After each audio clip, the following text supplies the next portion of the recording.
The Alliance needs you. I need you. To like and subscribe.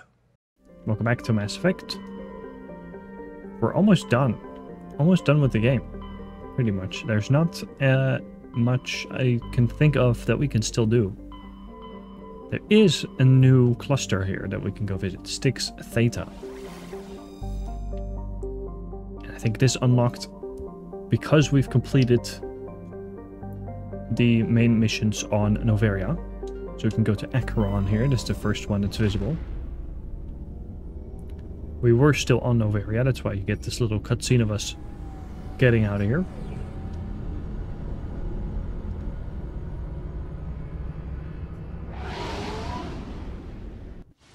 There's two systems here. Not sure how much time it'll take to visit them both.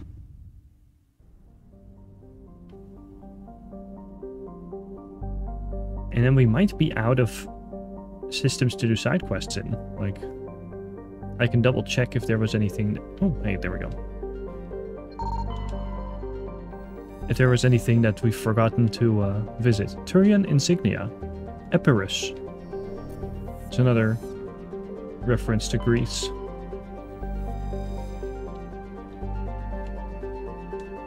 Magnesium deposit. Oh, that's the planet we can land on. But yeah, depending on how long it'll take, I'll cut this up into 2 parts or just 1.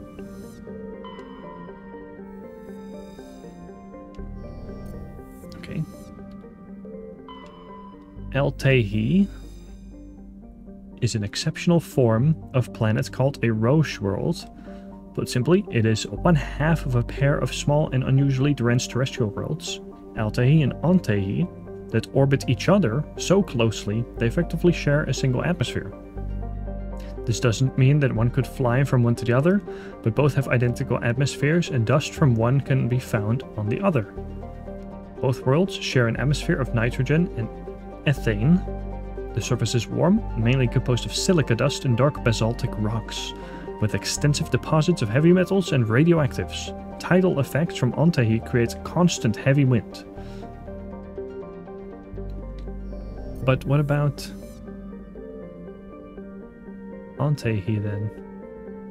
I guess we can't see it. I guess we cannot see that planet in our map. That's a bit odd, but we'll go land on it. We'll see for ourselves. I want a Rex and I want a... Oh, I want a Caden. Let's do that. Oh, that looks really warped. The sky. The planet in the sky.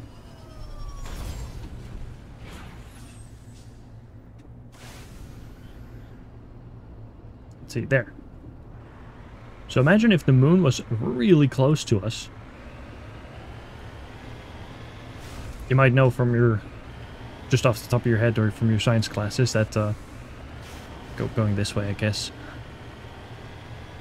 That... the Earth's atmosphere goes up quite a few miles up into the air. And it gets so thin that you can't breathe it anymore, but there's still some gases there. And that's what this planet has, obviously, as well. But the other planet is so close that those very outermost layers touch each other. And so very small particles could actually then land on the other planet. So that's pretty interesting. Although we can't visit the other planet. That's the strange part.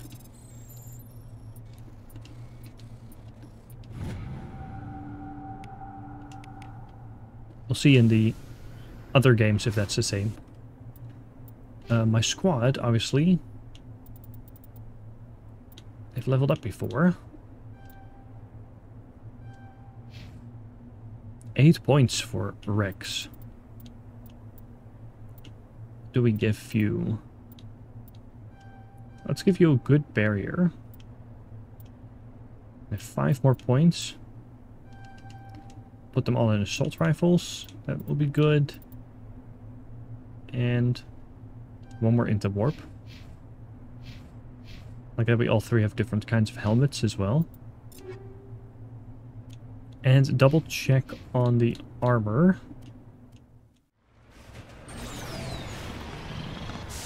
Ooh. Nice, almost landed perfectly. Gotta go east first for some salvage. And then it's south. And then we'll do a little circle and grab all the spots of interest.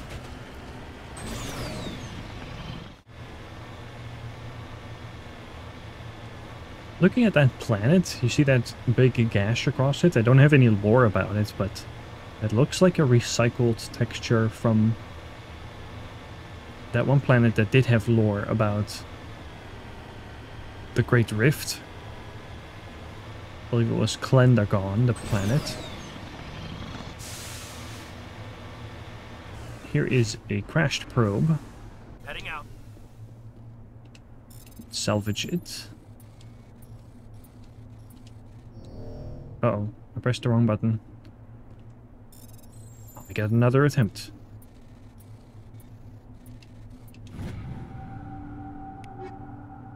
Combat optics 9. High explosive rounds 9. We've already found stuff that was slightly better than that, so I don't want those. And then we will head south.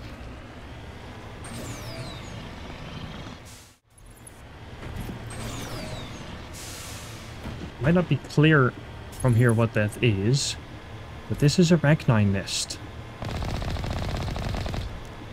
When we get close enough, they should start to come out. Yeah. It's a brood warrior. Tougher than the normal kind.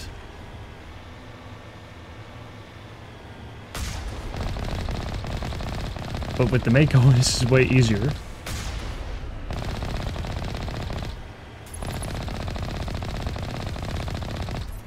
And why would we on Insanity difficulty especially worry about making this a fair fight? Oh, I missed. Oh, did it do, like, does it have biotics? That's interesting.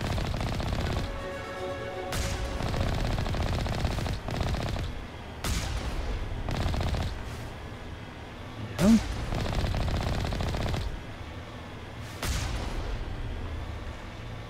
Very good. I'll have to look up if Brood Warriors do some sort of biotic stuff, because I can't recall having let them hit me with it. Oh yeah, look at that. It's clearly shooting some biotics.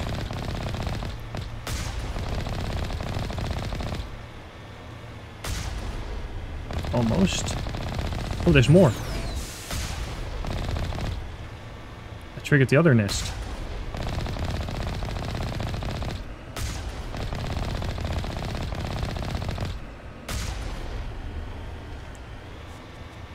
That's all of them. Great. And then we can level up. What do I want to throw something into? Warp and lift.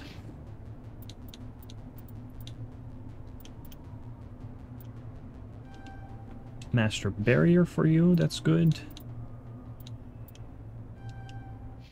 And then we have point of interest right there. And from there on we can just head south to the listening post. And you can probably guess what we'll encounter there as well.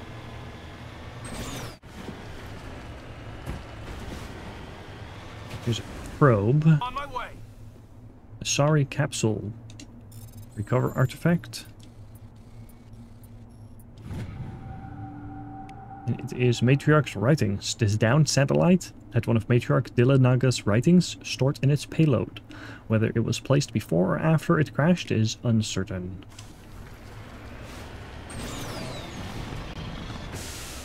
You can already see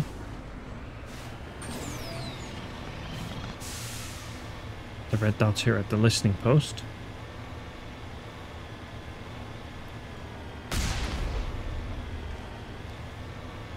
We'll do our so far proven tactic of driving circles.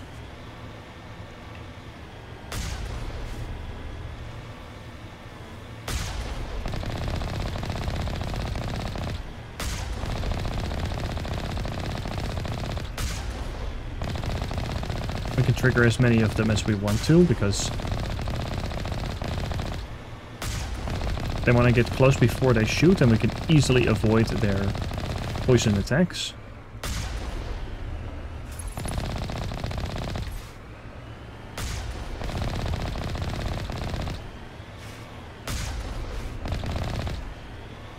This is working pretty good so far.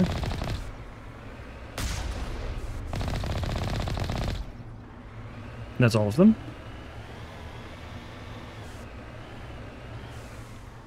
Well, let's go down there, and I expect that we'll be encountering a bunch more of them down into this building.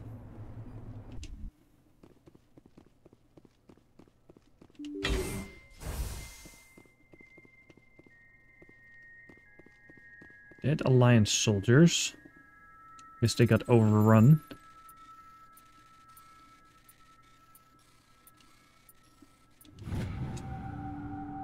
Hard decryption. Nothing we want. Let's grab the other one.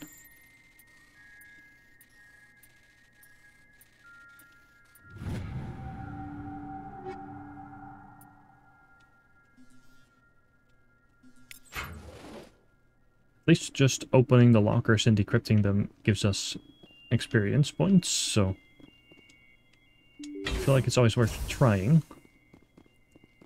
And here, some action.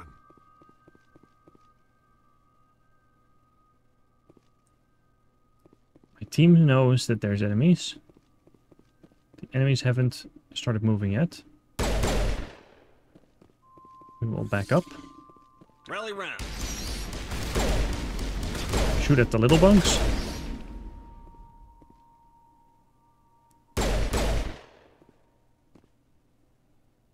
Okay, we got a bunch of the little bugs.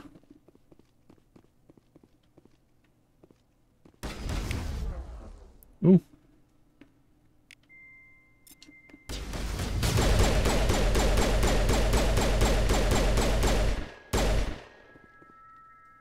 Got one from a distance.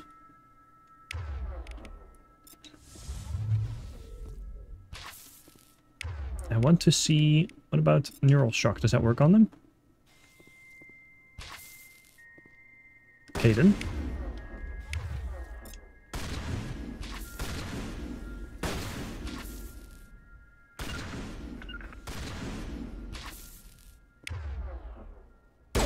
I guess I'll just finish that going off. Caden refused to do his ability. I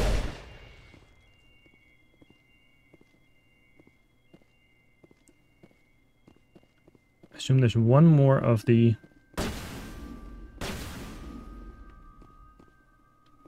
bigger Rachni right around the corner. No, that's just a tiny one.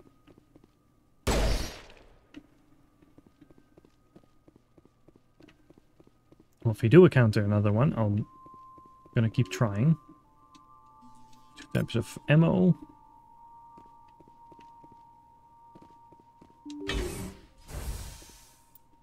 Am I going in the right direction? Yes.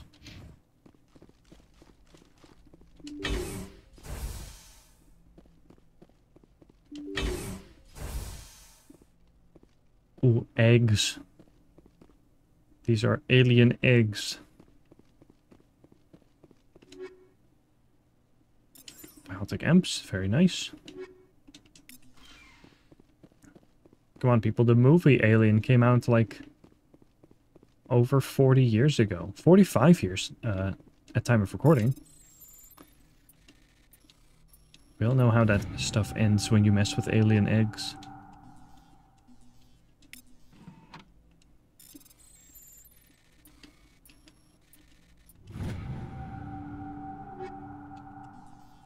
Crossfire 10. No, that's good. I could probably give that to Rex because he has a crossfire 9, so he can go up to a 10. Combat Scanner 7 becomes 9. I found Biotic Amps. Savant is a... Oh, that's slightly better for me. Caden. Take that. And Rex. You take this Polaris 9, very good. And then we all have a little bit of an upgrade. And then there's a quest marker in this other room.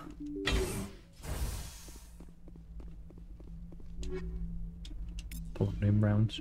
Ooh, there's like some humming from this server rack. Just looking around for anything. Emergency FTL communications. Mayday! Mayday! Mayday! This is Lieutenant Marie Durand, 314th Infantry, Alliance 10th Frontier Division.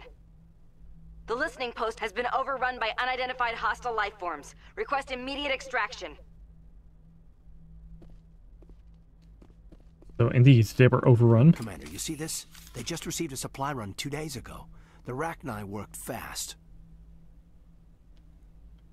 Yeah, something tells me those aliens were in the supply. Where'd that supply ship come from? Hang on. Seems these things are drones, dispatched at irregular intervals from different depots to reduce the likelihood of tracking. Got it. It came from Argos Row. Let's get this over with. Somebody needs an ass kicking. Whoever it is, we'll find them there. Right. The Rachni infestation on Altahi seems to be the result of a supply drop from Argos Row. The logs downloaded from the freighter should allow you to backtrack the ship's course to its origins. Download the logs. And that gives us... So we completed listening post Theta.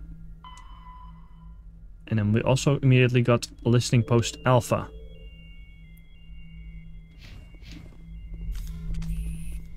As a next objective.